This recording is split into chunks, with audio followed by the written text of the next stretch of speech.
Joliet saw the possibility right away.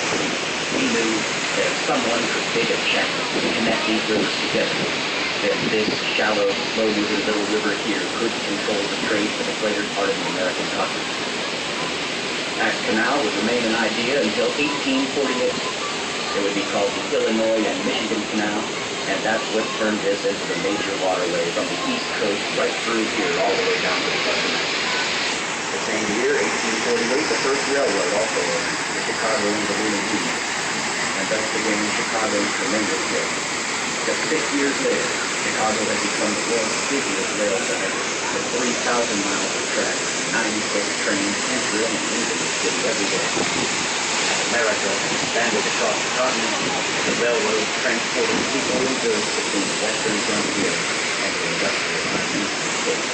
And en route, they all passed through Chicago.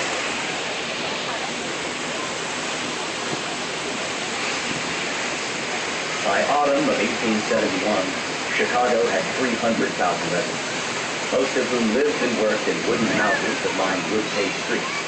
This combined with the drought that had stricken the city late that summer made Chicago a tinderbox when fire erupted on the night of October 8th. The story of Mrs. O'Leary's cow starting the Chicago fire by tipping over a lamp seems to be just that, a story.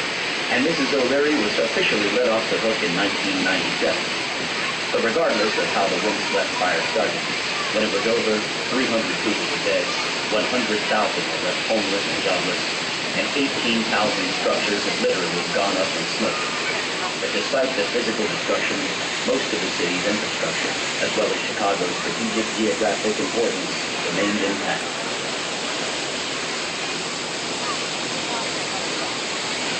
Chicago's rise from the ashes of the Great Fire culminated with its selection as the site for the 1893 World's Fair, the Columbian Exposition, the event that put Chicago on the map as a major city for the rest of the world.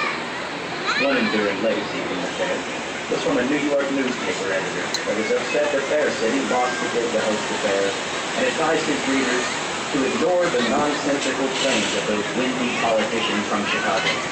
Hence the enduring term, the Windy City.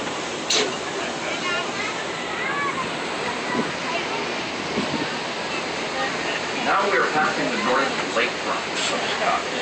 As you can see, the lakefront is entirely made up of parkland, with residential buildings filling the horizon. Lakefront living is the most sought-after residence in the city because it is always cooler by the lake. Lakeshore breezes are a great relief during the hot summer weather here in Chicago. Another benefit, the lakefront tends to have warmer winter temperatures than inland. And now we come to the John Hancock Center. Oh, Johnny. It is the striking, tapering black building with the antennae that you see. This was the first of the giants in Chicago. 1,127 feet, 100 stories, 46,000 tons of steel. The building is of multiple uses, housing commercial office space as well as residential condominiums. The 94th floor houses an observation deck, the 95th a restaurant. This was a project of the architectural firm of Skidmore, Owings & Merrill in the year 1969. The team that headed up this project worked like a well-oiled machine. The architect, Bruce Graham, and from Bangladesh, first engineering partner for Skidmore, Owings & Merrill, Dr. Fazlur Khan. In 1974, again working with Skidmore, Owings & Merrill, Bruce Graham and Dr. Fazlur Khan would create the Sears Tower, tallest building in the world until 1996. We will see the Sears Tower later on the tour.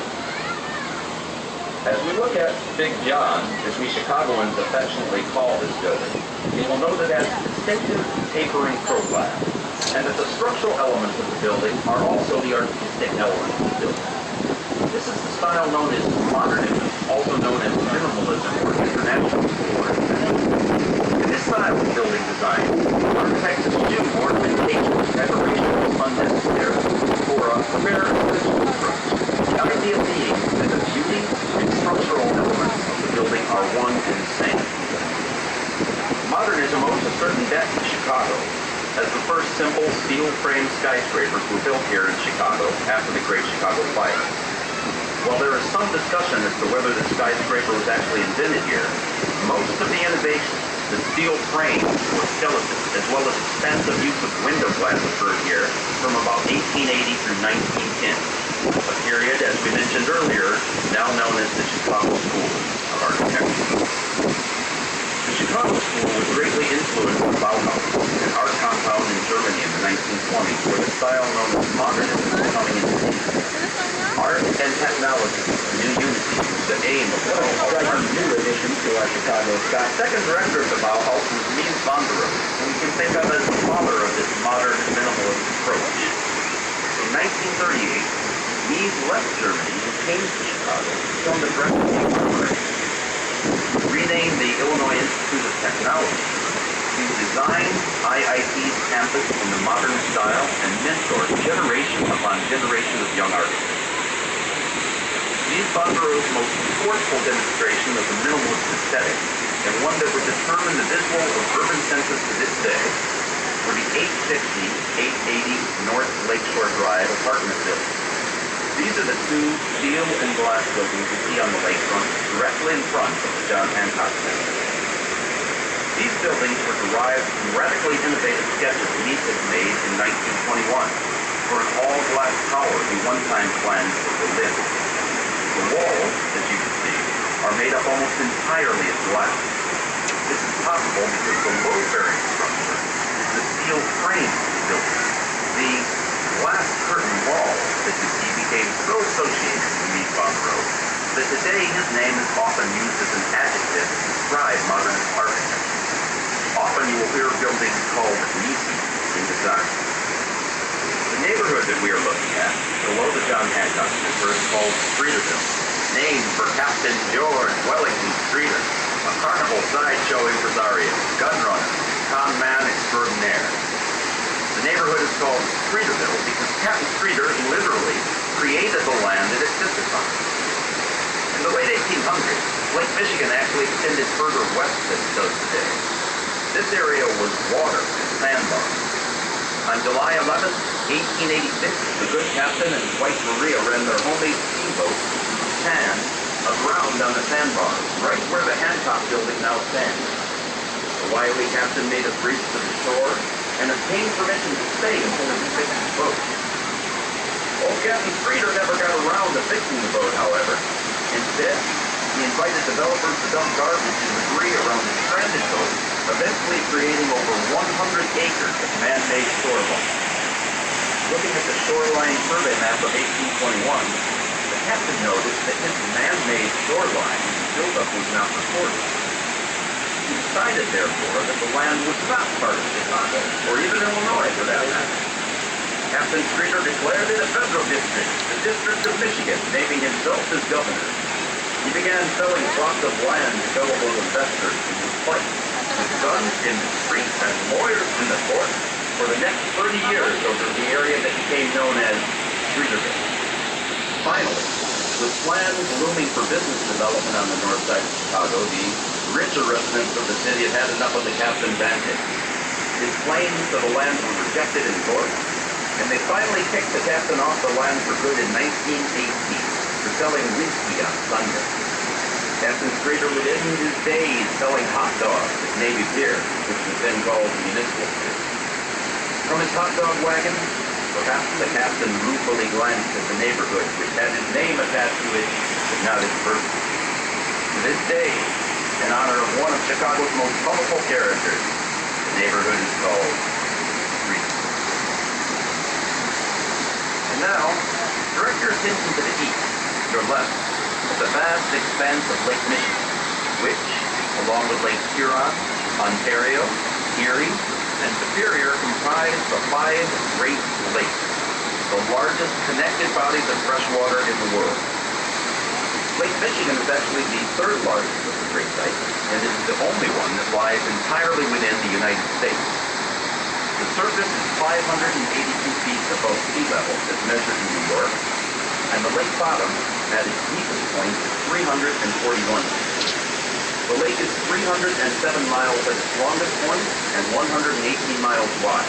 It has a volume of 1,180 cubic miles of water. Veo mucho el sol así de frente. To understand how the Great Lakes were formed, imagine an ice cube 100 stories high and covering the entire surface of the lake.